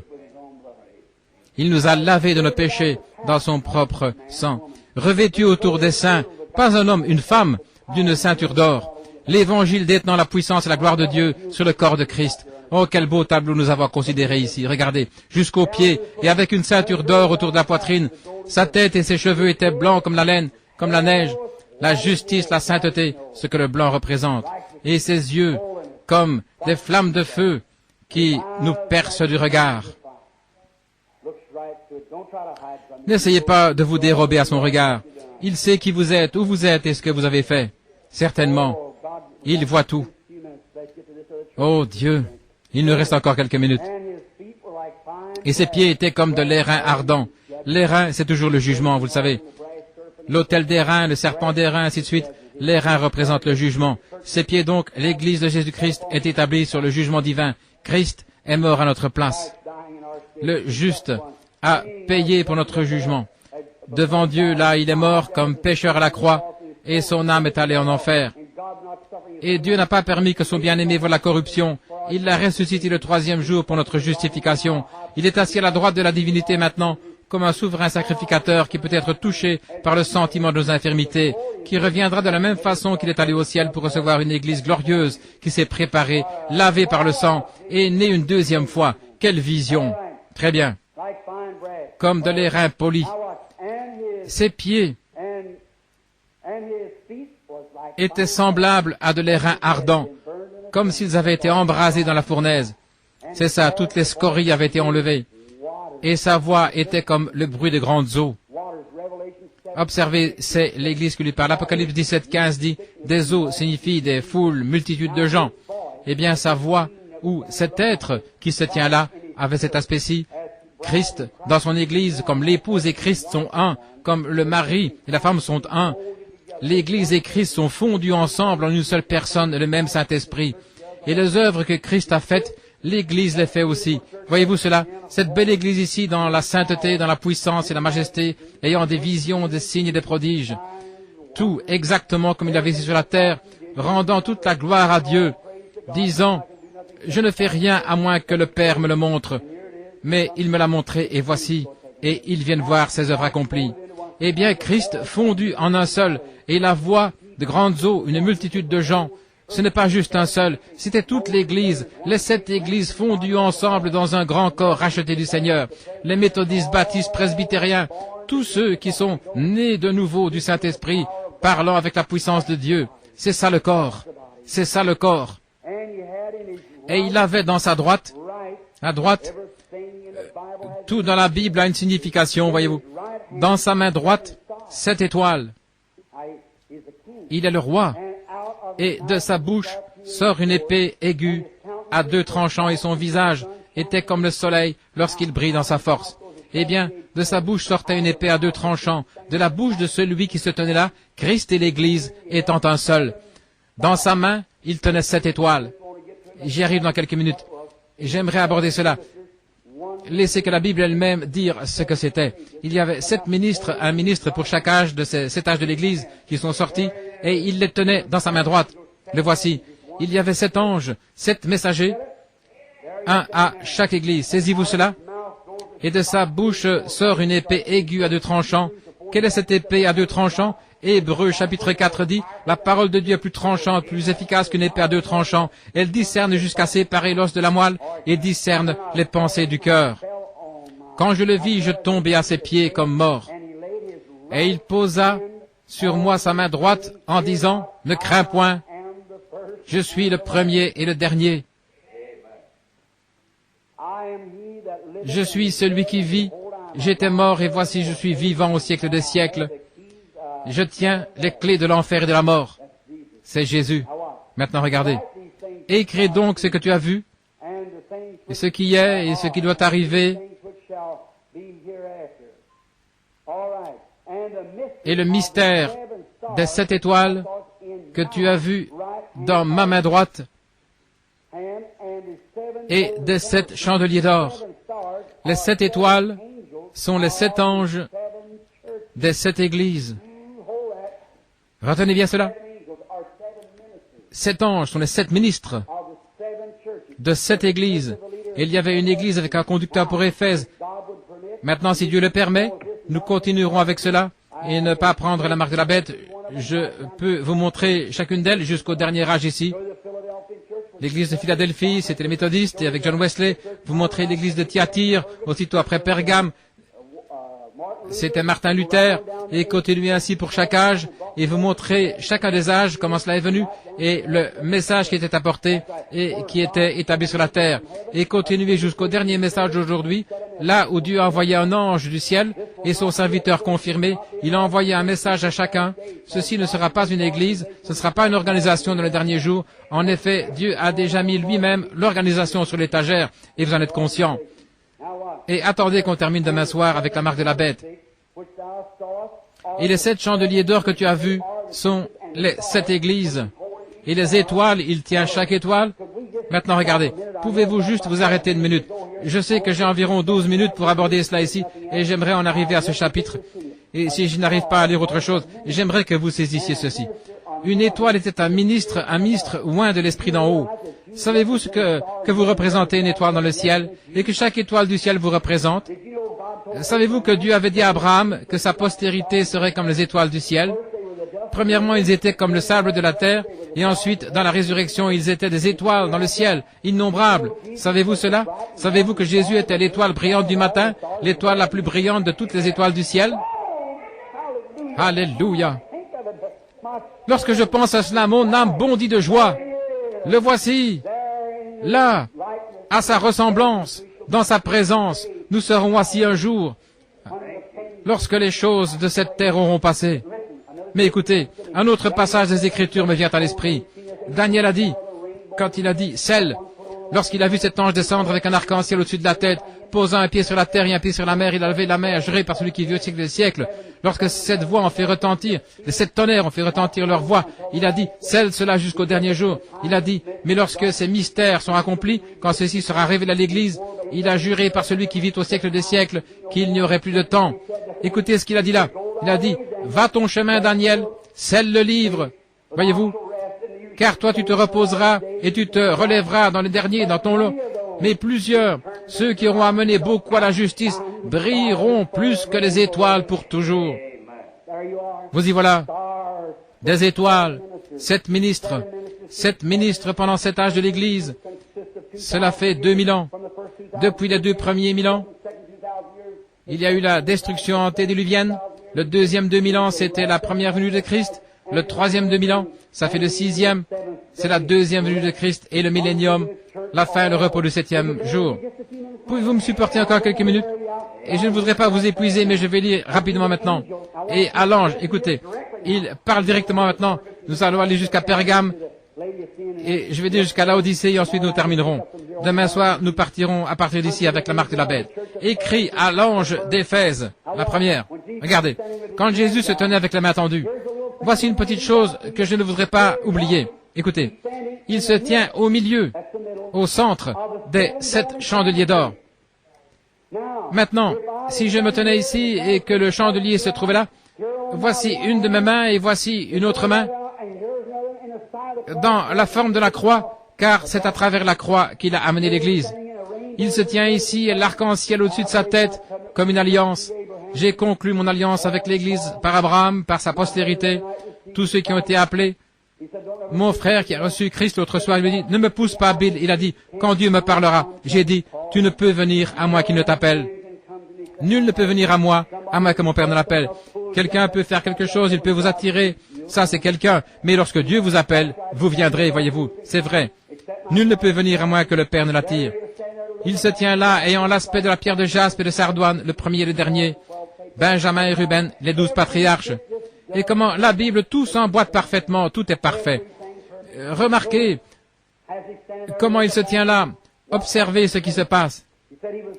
Il a dit qu'il était l'alpha et l'oméga, le commencement et la fin, celui qui était, qui est et qui viendra. Et il avait dans sa main droite, maintenant, les 7 étoiles. Et il a commencé à Éphèse. Et il commence à allumer le chandelier. Il l'a allumé là. Ensuite, l'âge suivant, nous voyons l'âge de l'église suivante, cela commence à diminuer. L'église suivante, ça diminue un peu plus, et ainsi de suite, jusqu'au 4e âge de l'église. 1500 ans d'âge sombre. Et vers 1500 environ, cela devient tellement sombre. Ils étaient tellement éloignés, c'était pratiquement éteint. Et remarquez, chacun de ces âges de l'église, il lui a dit, tu n'as pas renié mon nom. Tu n'as pas renié mon nom. Lorsqu'il arrive de l'autre côté, après les âges sombres, il dit, tu as un nom par lequel tu vis, mais tu es mort. Elle s'était organisée. Elle avait pris un faux nom. Vous verrez demain soir qui est l'Antéchrist. Il a un faux baptême. Il vous fait croire que c'est le baptême du Saint-Esprit. Il a un faux baptême d'eau, certainement, qui n'est même pas scripturaire. Il a toutes ces choses, juste assez d'imitation pour être rusé et séducteur. Observez d'où cela est venu. Directement de là, cela a commencé. C'est venu de cet autre côté-là. Ensuite, il a dit, tu as peu de lumière, Luther. Ensuite est venu Wesley. Comment c'était dans son âge, cela a commencé à s'éclairer. Ensuite, entre cet âge et le dernier âge, il a placé une porte ouverte. Il a placé une porte ouverte pour ceux qui voudraient entrer. Ensuite, il a dit, elle est tombée dans une condition tiède, et il a vomi de sa bouche. Puis il a pris un reste, et la résurrection a eu lieu, et il est parti avec eux. C'est vrai. Et le voici se tenant dans les chandeliers d'or. Maintenant, écrit à l'ange de l'église d'Éphèse. Voici ce que dit celui qui tient les 7 étoiles dans sa main droite, celui qui marche au milieu des 7 chandeliers d'or. Je connais tes œuvres. Rappelez-vous que vous n'êtes pas oubliés. Je connais tes œuvres, ton travail et ta persévérance. Et je sais que tu ne peux pas supporter les méchants.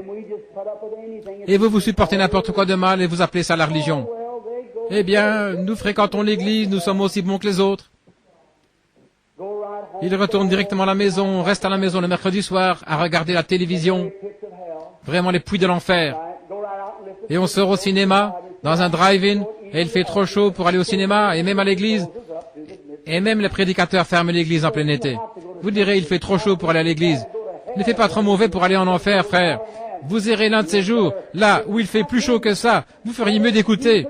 Comment le pouvez-vous, frère? Vous ne pouvez pas amener une colombe à manger le cadavre d'un cheval si vous le vouliez. Elle ne le pourra pas. Sa nature est différente. Une colombe n'a pas de bile, elle ne peut pas digérer ça.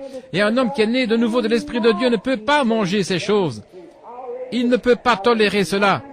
C'est en dehors de son esprit. Il ne peut pas faire cela. Il ne le peut pas. Et vous savez, qui se ressemble s'assemble. Et aujourd'hui, le monde et l'Église sont tellement identiques. Ils parlent de la même façon, boivent de la même façon, fument de la même manière, maudissent de la même façon. Ils s'habillent de la même manière, agissent de la même manière. Vous ne pouvez pas les distinguer. Et cependant, vous êtes censés être scellés par le Saint-Esprit. C'est fort, frère, mais je vous assure que cela vous donnera la vie. Il y avait un homme autrefois qui était allé voir un tas de prédicateurs, là où il y avait un séminaire qu'on appelait l'école des prophètes. Et l'un d'eux a dit, ils ont mis un grand pot, là nous allons voir un dîner. Il a dit, et Élisée est venu, un homme qui avait effectivement une double portion. Alors quelqu'un est allé cueillir des pois et tout un tas de légumes, il a mis cela dans des pots, et cela a commencé à faire bouillir. Eh bien, on a commencé à manger. Et ils ont dit, la mort est dans le pot. C'est comme certains de ces séminaires, c'est vrai, il a dit, la mort est dans le pot. Et Élisée a dit, attendez un instant, nous allons arranger ça. Il est allé prendre une poignée de farine, il l'a jetée dedans, et cela a changé les choses. La farine, l'offrande de farine, Jésus-Christ le même, hier, aujourd'hui, éternellement. Et cela était moulu de la même manière. L'offrande de farine, et cela a fait la différence. Tu ne peux pas supporter les méchants, tu as éprouvé ceux qui se disent prédicateurs, apôtres, et qui ne le sont pas. Et tu les as trouvés menteurs. C'est ce qu'il a dit. Voilà ce qu'il a dit, pas moi, je le cite simplement. Vous savez ce que Dieu exige? Dieu exige le baptême du Saint-Esprit, sinon vous êtes perdus. Et un homme qui a tout un tas de DD, de doctorats en droit, doctorats en philosophie, de diplômes et tout le reste, et parfois il ne sait pas plus au sujet de Dieu que rien. C'est vrai, ça ne veut rien dire. Mais le monde entier dit, notre prédicateur est un docteur en théologie. Oh miséricorde, il n'a pas plus de Dieu que de prendre un verre d'eau. Pas autant, c'est vrai. Dieu ne s'occupe pas de combien de diplômes en philosophie, théologie vous avez. Vous savez comment la Bible, et ceci n'est pas une plaisanterie, je ne crois pas dans le fait de plaisanter, mais la Bible appelle un DD, un dead dog, un chien mort. Un chien mort. C'est exactement ce que la Bible dit, un chien mort. Ils ne peuvent pas aboyer, très bien. Tu as de la persévérance et tu as souffert à cause de mon nom. Oh, j'aimerais enfoncer cela. Nous allons en parler dans quelques soirées, Dieu voulant. Tu as souffert et ne t'es point lassé. Tu t'es accroché à cela, très bien. Néanmoins, j'ai quelque chose contre toi. Maintenant, voici où je devrais m'arrêter pour reprendre demain soir. Ce que j'ai contre toi, c'est que tu as abandonné ton premier amour. Quel est le problème au tabernacle? Lorsque vous rencontrez un homme en lui demandant « Quand était-ce dans votre expérience chrétienne la plus précieuse ?» vous devriez pouvoir dire « Maintenant même ». Eh bien, ma meilleure expérience, ce n'est pas lorsque j'ai reçu le baptême du Saint-Esprit quand je suis venu. Dites simplement « Oh frère, tu as déchu de la grâce. » C'est vrai. Regardez. Tu as laissé ton premier amour, montrant qu'ils avaient quelque chose au début et qu'ils l'avaient perdu. Il ne s'agit pas de celui qui commence, mais celui qui persévère jusqu'à la fin. C'est celui qui sera sauvé. Ce ne sont pas tous ceux qui disent « Seigneur, Seigneur », mais celui qui fait la volonté de mon Père. Oh, que cela pénètre profondément. Quelques minutes. Je parle vite ce soir. Ainsi, laissez cela pénétrer quelques minutes, voyez-vous. C'est celui qui fait la volonté de mon Père.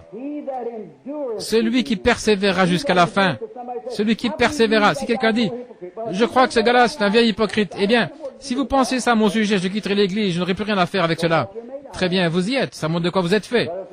Mais si c'est du blé pour commencer, ce sera du blé à la fin. Vous n'êtes simplement pas resté assez longtemps. Vous ne mettez jamais les choses en ordre. Voilà, c'est vrai. Souviens-toi donc d'où tu es tombé. Retournez et rappelez-vous lorsque vous avez eu l'expérience. Vous ne parliez de personne quand il y avait des problèmes à l'église. Vous ne vous mettiez pas à causer à votre voisin et à parler de l'église et à parler des autres et vous enflammer et allez vous joindre à une autre église. Non, vous restiez là même en priant avec persévérance et Dieu a amené la solution. Voyez-vous, souviens-toi d'où tu es tombé et repens-toi. Vous savez ce que ça veut dire se repentir, n'est-ce pas? Et pratique tes premières œuvres. Revenez et retrouvez votre première expérience. Faites ce que vous faisiez au commencement. Allez à l'autel et mettez-vous en ordre avec Dieu, en d'autres termes. C'est exact. Pratique tes premières œuvres, sinon je viendrai à toi rapidement et j'ôterai ton chandelier de sa place, à moins que tu ne te repentes. Sinon vous aurez une église brisée qui va éclater en morceaux, à moins que tu ne te repentes. Mais tu as ceci, nous voici maintenant. Tenez ferme et écoutez attentivement. Revêtez-vous de votre veste ecclésiastique maintenant et faites descendre votre parapluie. Mais tu as ceci, c'est que tu détestes les œuvres des Nicolaïtes. Ce que moi aussi je déteste. Vous haïssez les œuvres des Nicolaïtes. Maintenant regardez. Ce qu'étaient les œuvres en Éphèse, dans l'âge de l'Église suivant, c'était devenu une doctrine. Nous allons en parler demain soir, les Nicolaïtes. Et que celui qui a des oreilles entende ce que l'Esprit dit aux églises. À celui qui vaincra, je donnerai à manger l'arbre de vie qui est au milieu du paradis de Dieu. Maintenant, le verset suivant commence avec l'église de Smyrne. Nicolaïtes. C'est à partir de là que nous allons commencer demain soir. On va aller là dans l'Apocalypse 13. La prêtrise nicolaïte a commencé juste là à Éphèse. C'est là où l'âge de l'Église a failli, en 300 ans de son existence. Avant de s'éteindre, les Nicolaïtes ont commencé une doctrine, un sacerdoce de frères. Et cela a commencé avec Nicolas, qui était un des apôtres. Dans Acte 6, je pense au verset 5, là où ils ont choisi des diacres. Et ils ont pris celui-là qui était Nicolas. Cela a commencé à partir de là et on les a appelés Nicolaïtes et ils ont commencé à organiser un sacerdoce, et puis ce sont devenus des œuvres, ce qu'ils faisaient, disant ces choses sur des confessions et ainsi de suite, et ensuite c'est devenu une doctrine qui s'est transformée en Babylone, et ça s'est terminé ici au temps de la fin, avec tout le christianisme enroulé autour de ça, avec juste un petit reste qui doit être sauvé. Nous parlons de ça demain, Dieu voulant. Oh, mon frère bien-aimé, ma sœur bien-aimée, à celui qui peut vous préserver de la chute, à celui qui est capable de garder votre cœur dans la grâce, puisse-t-il répandre ses bénédictions sur vous. Puissiez-vous ne jamais oublier que nous vivons dans les derniers jours du dernier âge de l'Église, où il a été prédit que ce serait un âge de l'Église tiède, juste des gens en demi-teinte. Ne venez pas à moitié. Venez effectivement à Christ de tout votre cœur. Je ne vous dis pas à quelle Église adhérer. Dieu ne vous demandera jamais cela lors du jugement. Non, non. Il ne se préoccupe pas de l'Église à laquelle vous appartenez. Il vous veut, vous, en tant qu'individu, et vous devez naître de nouveau et recevoir le baptême du Saint-Esprit. Sinon, c'en est fait de vous. Vous ne faites que jouer à l'Église. Vous ne faites qu'imiter jusqu'à ce que vous ayez vraiment l'expérience de la nouvelle naissance. Et maintenant, celui qui se tenait là, les 7 chandeliers d'or, au cours de cet âge de l'Église, le même Saint-Esprit qui a allumé cette Église-là, a allumé celle-ci. Et maintenant, il y a des imitateurs dans cette Église-là, ce sont les Nicolaïtes, et ainsi de suite dans chaque âge de l'Église, des imitateurs, jusqu'à ce qu'on arrive ici à cette grande conglomération d'organisations. Et Dieu va jeter tout ça dehors, et il emmènera un reste de gens dans la gloire. Que le Seigneur vous bénisse. Ceci est un peu rude, les amis, mais c'est bon. Cela vous aidera et vous préservera de la chute. Maintenant, n'allez pas dire, frère Branham a lancé ça contre mon Église. Ce n'était pas adressé à une Église, mais à vous en tant qu'individu. Si vous êtes membre de l'Église baptiste, alors soyez un bon baptiste rempli du Saint-Esprit. Si vous êtes membre de l'Église méthodiste, soyez un bon méthodiste rempli du Saint-Esprit, quoi que ce soit. Et vous ne serez pas endetté, vous apporterez du crédit à n'importe quelle Église ou dans votre voisinage pour la gloire de Dieu. Que le Seigneur vous bénisse maintenant, pendant que nous nous tenons debout, s'il vous plaît.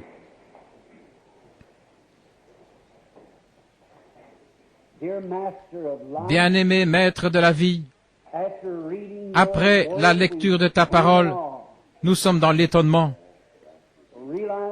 en réalisant qu'un jour, cette lecture de ce soir, nous l'entendrons sur des bandes magnétiques, pourrait-on dire, au jour du jugement. Qu'allons-nous faire à ce sujet? Voyant que nous vivons dans ce dernier âge, il y a des ténèbres partout. Quel temps! Nous voyons la venue du Seigneur, des signes apparaître, des tsunamis, les cœurs des hommes qui défaillent de peur, un temps de perplexité, la détresse parmi les nations.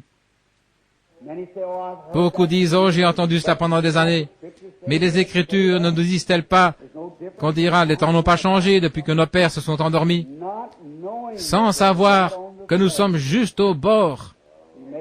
Il pourrait venir avant, demain matin. Et Père, nous ne savons quel jour, à quelle heure, ce petit fil de la vie sur lequel nous marchons se brisera sous nos pieds. Nos pauvres âmes sont suspendues là dans la balance, sur la parole de Dieu, et notre attitude sur ce que nous avons entendu et lu. Il nous incombe, Seigneur, de nous arrêter et de nous examiner. Et pendant que les hommes et les femmes, garçons et filles se tiennent ici dans cette petite audience ce soir, avec leur bon sens, puissent-ils penser profondément maintenant même.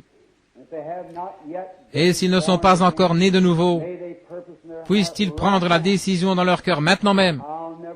Je ne mangerai point ni ne boirai jusqu'à ce que tu me remplisses de cette même manne dont tu les as remplis le jour de la Pentecôte, jusqu'à ce que le monde soit mort et que tout devienne secondaire après toi, mon Seigneur, et l'amour pour tout le reste s'évanouira.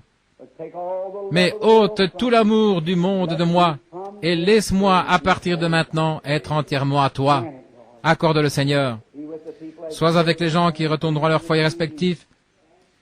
Souviens-toi des nécessiteux, ô Dieu, les pauvres dans notre pays, les pauvres en esprit, ceux qui ont faim. Ô Dieu, suscite des prédicateurs partout. Remplis du Saint-Esprit, envoie-les prêcher, Seigneur, comme des tisons dans le feu. Nous ne savons pas à quelle heure. Faisons que passer une seule fois sur ce chemin. Nous sommes seulement une seule fois des mortels et nous sommes reconnaissants à Dieu pour cela.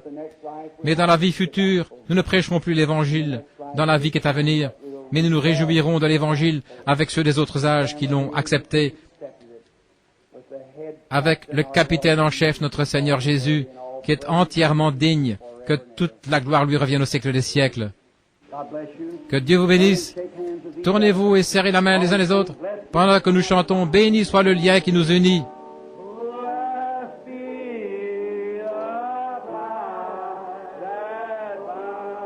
Béni soit le lien qui unit nos cœurs dans l'amour chrétien.